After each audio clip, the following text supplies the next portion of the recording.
formidable, et surtout, je pense qu'on ne fait pas médecine pour rien, c'est évident. Là, oui, ça reprend peut-être des fantasmes, des choses comme ça, mais au moins de petites pierres à l'édifice, c'est peut-être ça. On n'a pas la prétention de sauver le monde et tout, mais on est heureux de pouvoir faire ça.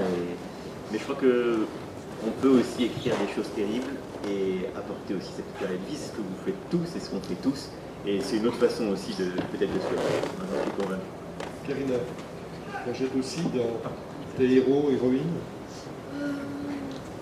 Oui, il y a une partie de fantasme. J'ai grandi dans les comic books, donc les super-héros. Très jeune, j'ai voulu être super-héros. Je trouvais ça génial de pouvoir voler, de pouvoir se téléporter, de pouvoir lire dans les pensées. J'avais 10-11 ans quand j'ai commencé à plonger dans les BD de super-héros et ça me fascinait complètement. C'était la porte ouverte sur un univers de possibilités et à l'inouï, de se dire mais est-ce qu'il y en a vraiment? Puis quand on est petit, on est fantasme, on dit est-ce que celui qui l'a inventé, il a vraiment croisé les super-héros? Et si ça existe, où sont-ils? Qu'est-ce qu'ils font? Et donc en écrivant des héros qui ont des pouvoirs comme ça, c'est un petit peu se raccrocher à ce rêve d'enfant du super-héros, de la capacité de sauver son prochain. Et puis je crois que c'est aussi le fantasme de l'humanité. Où est le sauveur? Où sont les sauveurs? Pourquoi est-ce que les films de super-héros en ce moment, Avengers qui a dépassé le milliard de dollars de revenus, pourquoi est-ce que les gens vont voir ce film? On attend des sauveurs, on attend des gens qui vont dire le monde peut aller mieux. Alors l'idée c'est de pouvoir dire dans ces livres, on n'a pas forcément besoin de voler et d'être un super-héros comme on le voit dans les films pour pouvoir sauver les choses. Parfois une petite étincelle, un petit truc va pouvoir le faire. Mais je crois que oui, c'est le fantasme du héros dans toute sa splendeur. De dire des gens... sort de ce corps.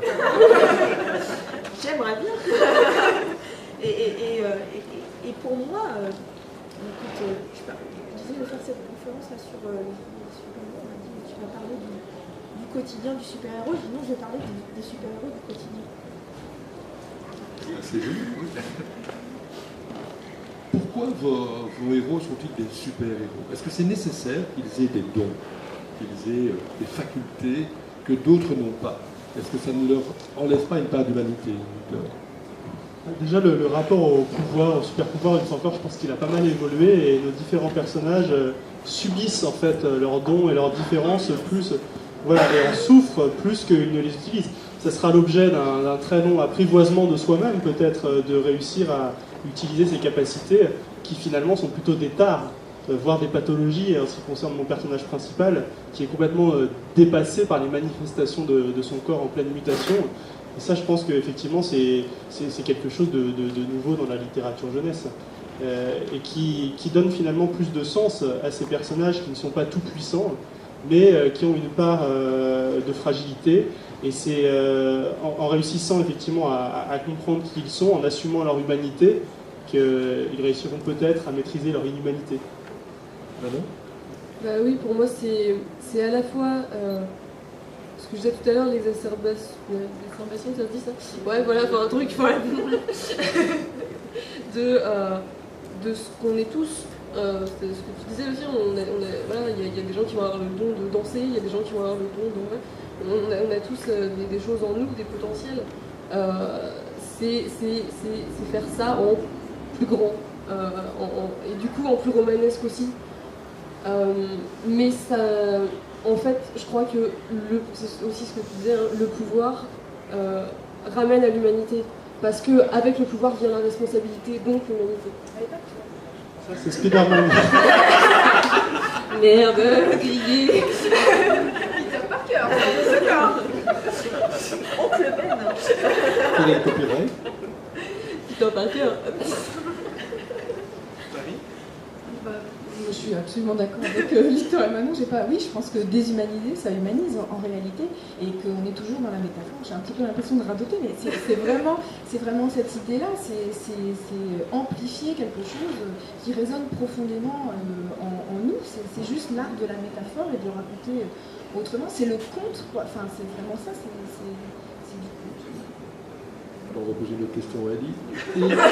Mais cela dit, c'est les super pouvoirs en question, et ça permet au contraire de montrer que le héros n'est pas un super héros, c'est un anti-héros, puisque ça fait un contraste encore plus fort entre finalement ses fragilités, ses failles et tout, dont on a tous parlé, et qui sont dans tous nos héros, enfin dans tous nos personnages. Donc je crois que vraiment c'est une métaphore, et en plus ça sert de miroir pour faire le contraste.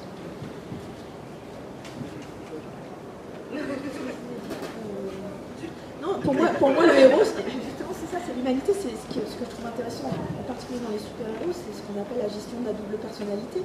Comment est-ce que je peux être un héros et un être humain en même temps? Comment est-ce que je peux assumer mes responsabilités de super-héros et mes responsabilités du quotidien? Sans le vécu, hein? Si tu savais.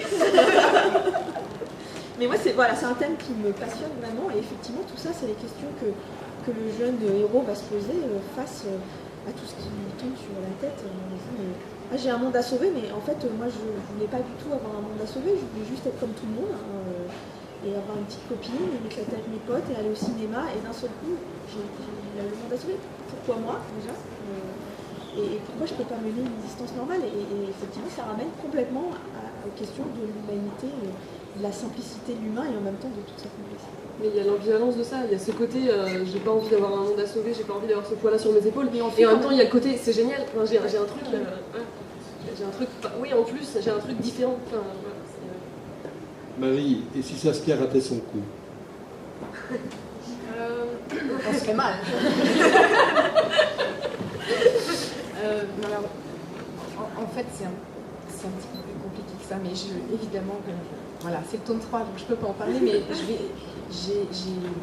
mon objectif est qu'il y ait quelque chose derrière les apparences, et que sauver le monde, ou en tout cas pour Saskia, réunir les deux peuples, ce soit pas exactement ce qu'on attend. Voilà.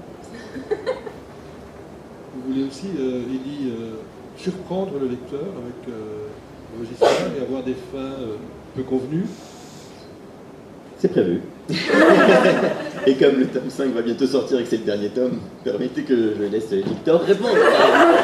Mon cher ami. C'est déjà fini. Hein, donc, et effectivement, surprendre le lecteur, je pense que c'est notre mission en tant qu'auteur, hein, de toute façon, c'est-à-dire de créer la surprise, de donner envie de tourner la page, de ne pas être là où on nous attend.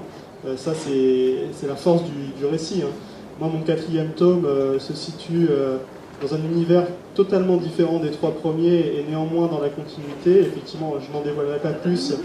Voilà. Donc voilà, c'est tout. Juste un petit teasing comme ça en passant.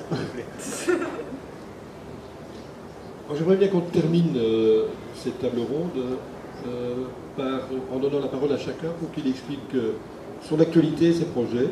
Donc, Saskia, 3e tome, en route. Alors, pas vraiment en route.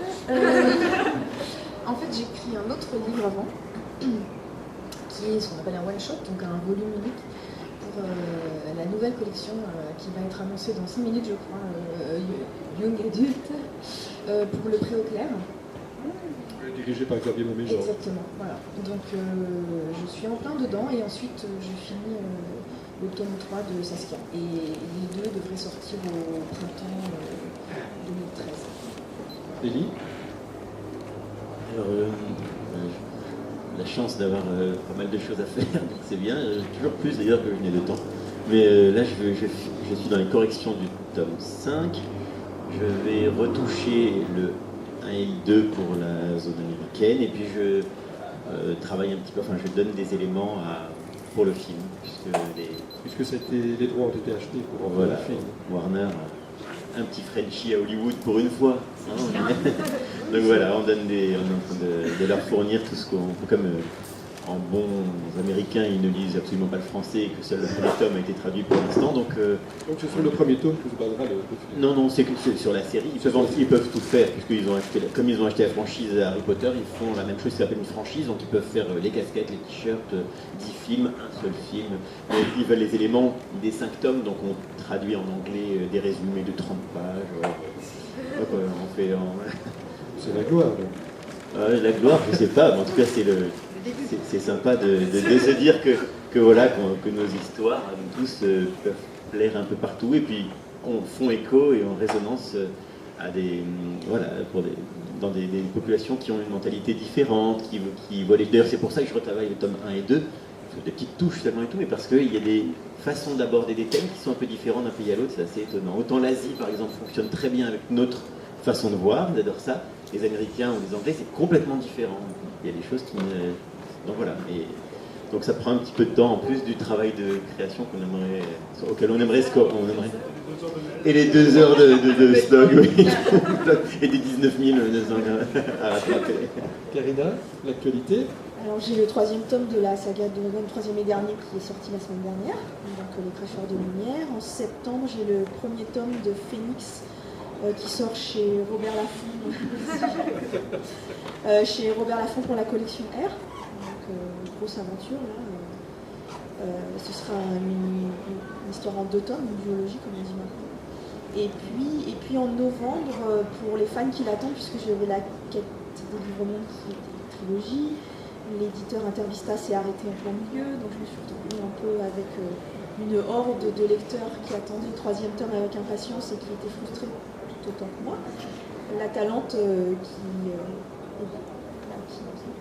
va me reprendre la trilogie complète. Donc en novembre, le tome 1, le tome 2 et le fameux tome 3 inédit vont ressortir chez La Talente. Donc ça, c'est la bonne nouvelle pour tous ceux qui attendent avec impatience la fin, la conclusion de cette trilogie.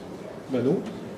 Moi, je suis dans les corrections en fait, du 2e tome de June qui doit sortir en octobre. Et il y aura le 3e tome à publier au printemps 2013. Et d'autres choses?